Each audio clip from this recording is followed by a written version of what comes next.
रोज़नामा ख़बरें के social media platform पर आपका स्वागत है, खैर मक़दम है।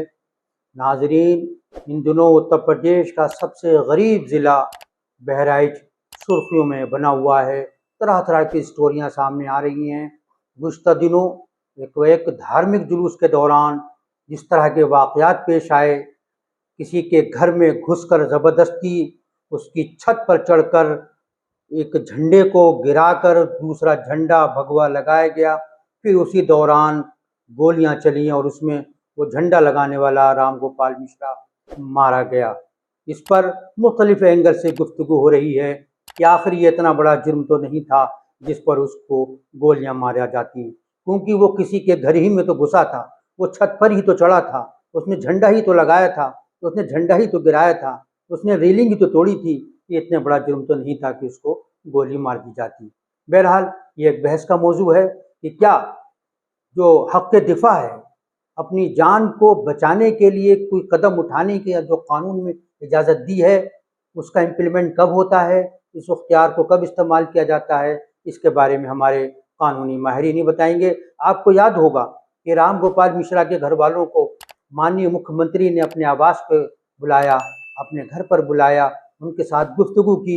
उन्होंने 10 लाख रुपए की राशि दी, उसी के साथ एक सरकारी आवास देने का भी वादा किया गया है और उसको एक टॉयलेट भी बनाकर दिया जाएगा। ये तो एक रही सूरत हाल। दूसरी तरफ अब तक की इत्तला के मुताबिक 55 लोग गिरफ्तार किए जा चुके हैं और आज पुलिस ने 5 लोगों को गिरफ्तार किया है, जिनके नाम हैं मोहम्मद फ़हीम, मोहम्मद तालिब और इसके अलावा हैं सरफराज, अब्दुल हमीद, मोहम्मद अफजल। इसमें से 2 लोगों के बारे में कहा गया है कि वो एक इनकाउंटर के दौरान शदीद तौर पर ज़ख्मी हो गए हैं। ये भी एक कुछ मीडिया की स्टोरी में कहा गया है कि उसमें से एक की हालत नाजुक बनी हुई है।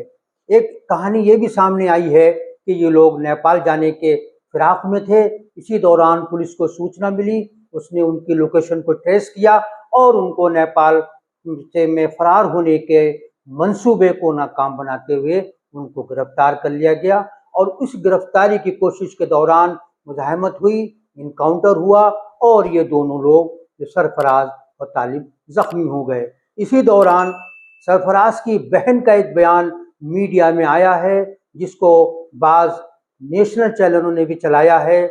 उसकी रुखसार नाम है उसकी बहन का। उसका ये कहना है कि कल शाम 4 बजे मेरे वालिद अब्दुल हमीद मेरे 2 भाइयों सरफराज फ़हीम और एक नौजवान को यूपी एटीएस उठाकर ले गई, यानी बुध के दिन। इसी के साथ उसका ये भी दावा है कि मेरे शौहर और मेरे भाभी को भी उठाया गया है। हमें किसी थाने से इसका बारे में अभी तक कोई इन्फॉर्मेशन नहीं मिली है और उसने ये खदशा जाहिर किया है कि इनको इनकाउंटर में मारा जा सकता है। उसके इस खदशे को बेबुनियाद करार नहीं दिया जा सकता।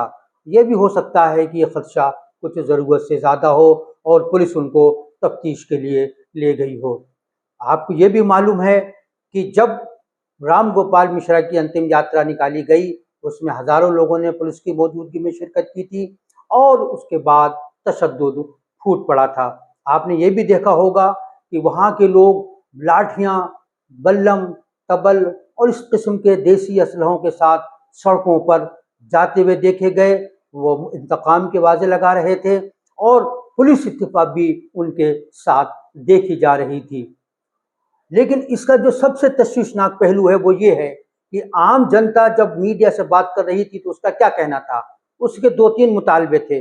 उसका कहना ये था कि जो लोग मुलजिम हैं उनको इनकाउंटर करके मार दिया जाए, उनके मकानों को बिल्डोज कर दिया जाए और जो सड़क पर उनकी मार्केट है उस मार्केट को भी गिरा दिया जाए। और उन्होंने उसी के साथ ये भी कहा कि उनके घरों की तलाशी लीजिए, मस्जिदों की तलाशी लीजिए, 1 ट्रक असलहा निकलेगा।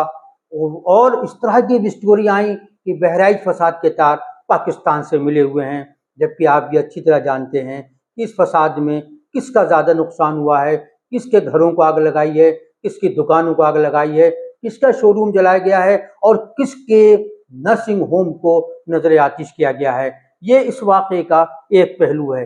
लेकिन हम यहाँ जो बात आपके सामने कहना चाहते हैं वो ये है कि भारत का मेन स्ट्रीम मीडिया का बड़ा हिस्सा इंतहाई बेशर्मी और बेहयाई के साथ इस पूरे वाक़े को जिस तरह से पेश कर रहा है, उससे ये लगता है कि मुसलमान दहशतगर्द है, मुसलमान फसादी है, मुसलमान दंगाई है, उसने कॉन्स्पिरेसी की है, उसकी पहले से तैयारी थी, उसने छतों पे अड्ढे और ईंटें इकट्ठी कर रखी थी, वहाँ पथराव किया गया, उस पथराव के रिएक्शन में तमाम बातें हुई हैं। जबकि इस तरह का कोई वीडियो नहीं है जिससे ये पता चले कि जुलूस पर पथराव किया गया था। लेकिन मस्जिद के सामने डीजे बजाने, इश्तियाल अंगेज गाना बजाने और वहाँ डांस करने के वीडियो सोशल मीडिया पर मौजूद हैं। इसी तरह से जब राम गोपाल मिश्रा की पोस्टमार्टम रिपोर्ट के मामले में कितना झूठ बोला गया है, कितना झूठ गढ़ा गया है, आपने खुद चैनलों पर देखा होगा, जिसमें तिहाड़ जेल की यात्रा करके आए बहुत बड़े पत्रकार ने पूरा डीएनए उसी पर लगा दिया कि राम गोपाल मिश्रा के नाखून उखाड़े गए, उसको तलवारों से जख्मी किया गया, उसको करंट लगाया गया। बहराइच की पुलिस ने एक बयान जारी किया, उस बयान जारी करके उसने इस बात को वाज़ेह किया। आप अपने स्क्रीन पर यह बयान देखिए, जिसमें साफ तौर से बहराइच की पुलिस ने कहा है, जो उसकी राम गोपाल मिश्रा की पोस्टमार्टम रिपोर्ट में ये बताया गया है कि उसकी मौत गोलियां लगने से हुई है, छर्रे लगने से हुई है। छर्रों की तादाद कितनी भी हो सकती है, लेकिन न उसे तलवार से मारा गया है, न उसको करंट लगाया गया है और न ही उसके नाखून उखाड़े गए हैं, जिस तरह की बातें सोशल मीडिया पर और हमारे सो कार्ड मेन स्ट्रीम मीडिया पर जिस तरह की भयानक और खौफनाक स्टोरियां चलाई जा रही हैं कि कितनी बेरहमी और कितने जुल्म के साथ राम गोपाल मिश्रा को मारा गया है।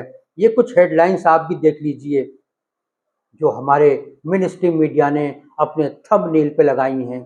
उन्होंने जिस तरह की बातें की हैं उनको हम यहाँ सुना नहीं सकते, इसलिए कि जिस दर्द के साथ वो बातें बयान कर रहे हैं उसका मकसद राम गोपाल मिश्रा के साथ हमदर्दी नहीं थी, उसका मकसद ये था कि ये बताया जाए कि दूसरी कम्युनिटी के आदमी ने राम गोपाल मिश्रा को किस तरह से मारा है और कैसी उसको टॉर्चर किया गया है।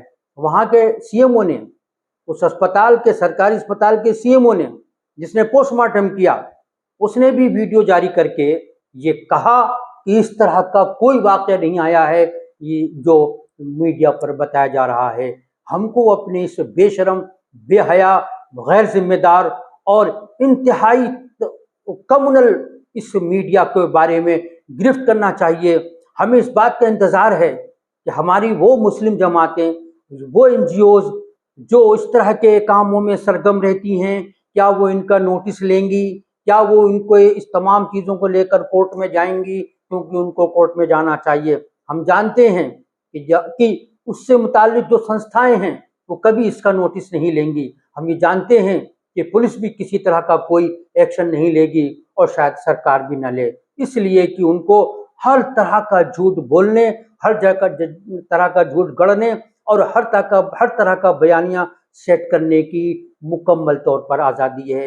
ये जो नफरत का जहर बोया जा रहा है बहराइच के नाम पर, ये जो तशद्दुद को उकसाने वाली बातें हो रही हैं मीडिया के ऊपर, ये जो हिंदू मुसलमान के दरमियान नफरत की एक पूरी खाई पैदा की जा रही है, उसमें ये बात जहनों में घुसाई जा रही है कि मुसलमान इस मुल्क का वफादार नहीं है, मुसलमान को इस ज़मीन से कोई प्यार नहीं है, मुसलमान एंटी नेशनल है, मुसलमान को जो है वो देशद्रोही है, वो राष्ट्रद्रोही है, वो तशद्दुद पसंद है, वो हिंदुओं के साथ रह नहीं सकता और ये हिंदुओं तुम बटोगे तो कटोगे। और बटोगे और कटोगे का जो नारा बुलंद किया गया है, ये किन की तरफ से नारा बुलंद किया गया है और किन लोगों ने कहा है? माननीय योगी जी से लेकर माननीय प्रधानमंत्री तक और माननीय प्रधानमंत्री जी से लेकर माननीय भागवत जी ने जो कुछ कहा है, उन बयानों को दोहराने की जरूरत नहीं है। ये जो बहराइच के नाम पर जिस तरह का मीडिया ने खेल खेला है, जिस तरह का झूठ गढ़ा है, उनका झूठ रंगे हाथों पकड़ा गया है। इन बेशर्मों को शर्म नहीं आएगी, ये उसके लिए माफी नहीं मांगेंगे, ये उसके लिए अपोलोजाइज नहीं करेंगे, ये उसके लिए क्षमा याचना नहीं करेंगे, ये नीचे इस तरह का डिस्क्लेमर नहीं देंगे कि हमसे इस तरह की गलती हो गई है और हम आइंदा ये गलती नहीं करेंगे, क्योंकि यही उनका काम है, यही उनकी प्रोडक्टिविटी है, यही उनका कहना चाहिए कि मकसद है, यही प्रोजेक्शन है कि इस समाज को बांटा जाए और समाज को बांटने के नाम पर उनको जो मुराद जो हासिल होती हैं उसको हासिल किया जाए। और इसमें कोई किसी से कम नहीं है।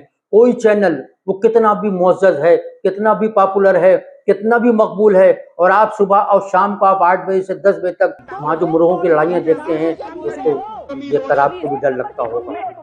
हमारा वो समाज, हमारी वो कम्युनिटी जो इस तरह के मामलात को डिफेंड करती थी, सीना तान के खड़ी हो जाती थी, वो भी कमज़ोर हो गई है। तो बहराइच के नाम पर जिस तरह का जहर उगला जा रहा है, ये आगे भी उगला जाता रहेगा। अब सवाल ये है कि मुसलमान क्या करें, क्या करना चाहिए? इस तरह की सूरत हाल पेश आए बहराइच जैसी, तो वो क्या करें? इसलिए कि अगर वो रेसिस्टेंस करते हैं तो वो रिएक्शन माना जाएगा, वो गैर कानूनी होगा और हम उसका समर्थन नहीं करते, उसका समर्थन करना भी नहीं चाहिए। लेकिन सरकार को ये बताना चाहिए, हमारे मुस्लिम लीडरों को भी ये बताना चाहिए, मुस्लिम जमातों को रहनुमाई करना चाहिए कि ऐसी सूरत हाल में जब वो हर तरफ से घिर गए हों, जब उनके ऊपर सर पर मौत मंडरा रही हो, जब उनके घरों में घुसा जा रहा हो, उस वक्त उन्हें क्या करना चाहिए। अगर पुलिस से उसको प्रोटेक्शन नहीं मिल रहा है, क्योंकि इस वाक़े में देखा गया कि पुलिस वहाँ मौजूद थी, वो बाहर खड़ी भी थी, लेकिन उसने हस्तक्षेप नहीं किया। शायद ये बताया गया कि लोग ज़्यादा थे और पुलिस कम थी। तो सवाल ये है कि पुलिस कम क्यों थी, इस पर बाद में बात की जाएगी। तो हमारे मुस्लिम रहनुमाओं को, हमारे कौमी रहनुमाओं को और हमारी पॉलिटिकल पार्टियों को जो झोली भर कर उनका वोट लेती हैं, उनको भी ये बताना चाहिए कि ऐसे मौके पर किया क्या जाए, इस लड़ाई को कैसे लड़ा जाए, इस नफरत को कैसे ख़त्म किया जाए। हमें इसके बारे में भी सोचने की ज़रूरत है। शायद बहराइच का यही एक सबक है। आज के लिए बस इतना ही।